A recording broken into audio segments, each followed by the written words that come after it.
Time Walk with Me. Hey everybody, welcome back to Time Walk with me. Today we're looking at a deck that is patriotic in any country with a red, white, and blue flag, including the United States, France, Liberia, and, Russia, I guess? Ew.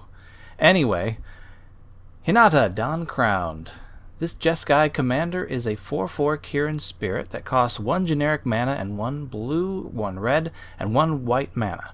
It has flying and trample. That's pretty cool.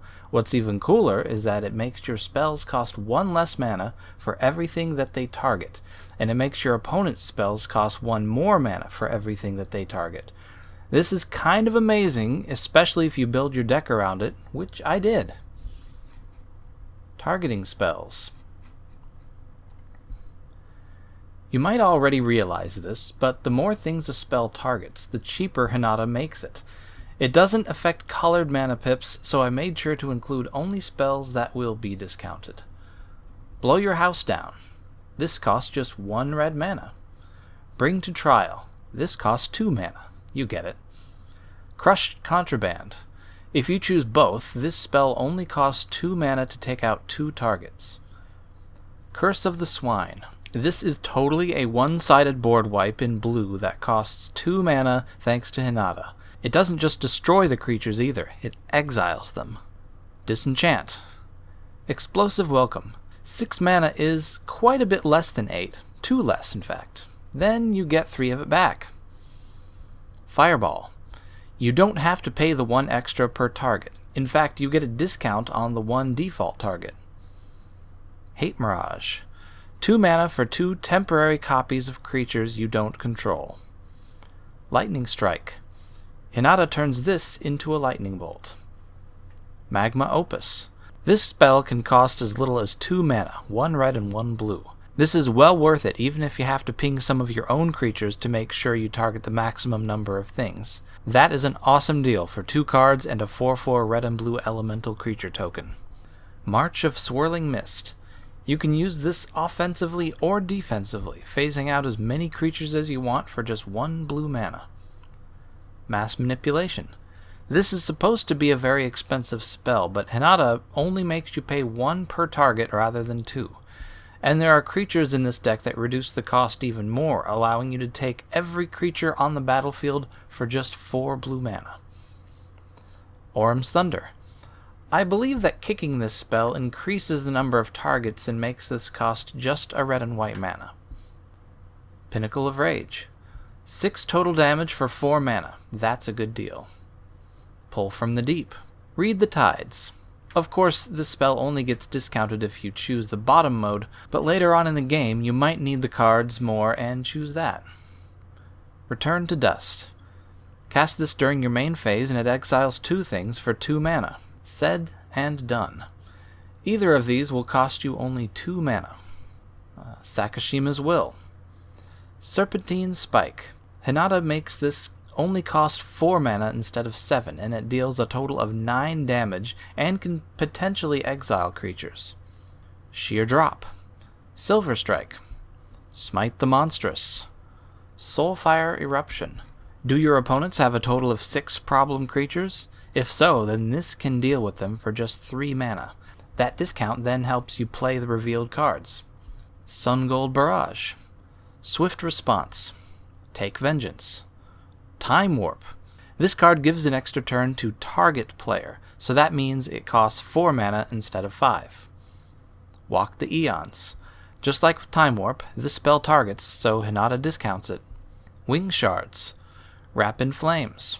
This can stop 3 creatures from blocking for just 1 red mana. You come to the Knoll Camp. Both modes just cost 1 mana. Spell Synergizing Creatures. These creatures like it when I cast instants and sorceries. Baral, Chief of Compliance. He makes my spells even cheaper. Battlefield Thaumaturge. This is the creature I mentioned when I showed you Mass Manipulation. Its ability is similar to one of Hinata's, though it's a bit more limited. Hercule, Master Wizard.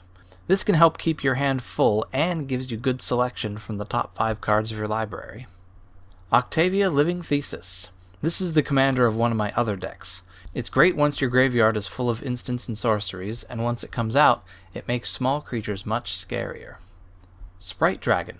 This can get big fast with all the cheap spells. Talrand Sky Summoner. Thermo Alchemist. This creature might upset people a bit, but you'll be able to use it many times every turn. Tiller of Flesh. Ramp and Mana Support. Arcane Signet. Empowered Autogenerator. Hedron Archive. Mind Stone. Mox Diamond. My copy is not a real one, but I also didn't spend hundreds of dollars on it. Ornithopter of Paradise. Palladium Mirror. Pyramid of the Pantheon. This becomes a Gilded Lotus after a few turns. Sky Diamond. Wayfarer's Bauble. Worn Power Stone. Soul Ring. Spell Copying. Copying spells isn't essential to this deck, but it could come in very handy, so I threw in a few cards that helped me to do that. Double Vision, Pyromancer's Goggles, and Swarm Intelligence. Other. Burning Sun Avatar. This doesn't target while it's a spell, so it doesn't get cheaper with Hinata, but it's still cool. Dragon Mage. If anybody lacks defense against flying, this can make the whole table discard their hand and draw 7 new cards any time I want, like when my hand is empty. Itali Primal Storm. Playing opponent's spells is always fun, especially when it's free, plus it triggers some of my creatures, like Octavia. Phyrexian Rebirth. This can leave you with the only creature on the board for a little while, which is as big as the number of creatures you destroyed. Rumor Gatherer. A white card draw creature in a deck that includes blue is kind of funny. Sarah's Guardian. This is here just to be a big flyer. Sunblast Angel. This is a semi-board wipe on a creature. Wandering Archaic. I would put this in every deck if I could. I did get quite a few of them in packs, but I didn't get nearly as many as I would need for all my decks. Zatalpa Primal Dawn. This guy is almost as terrifying as an Eldrazi. And lands. Islands, Mountains, Plains, of course. Alpine Meadow. Archway Commons. Ash Barrens. Command Tower. Deserted Beach. Iganjo, Seat of the Empire. Exotic Orchard. Path of Ancestry. Prairie Stream. Silver Bluff Bridge. Slayer's Stronghold. Sokenzan, Crucible of Defiance. Spectator Seating. And Swiftwater Cliffs. So there you have it. That is my Hinata Dawn-Crowned deck. What do you think? Tell me what you think, and I will see you next time.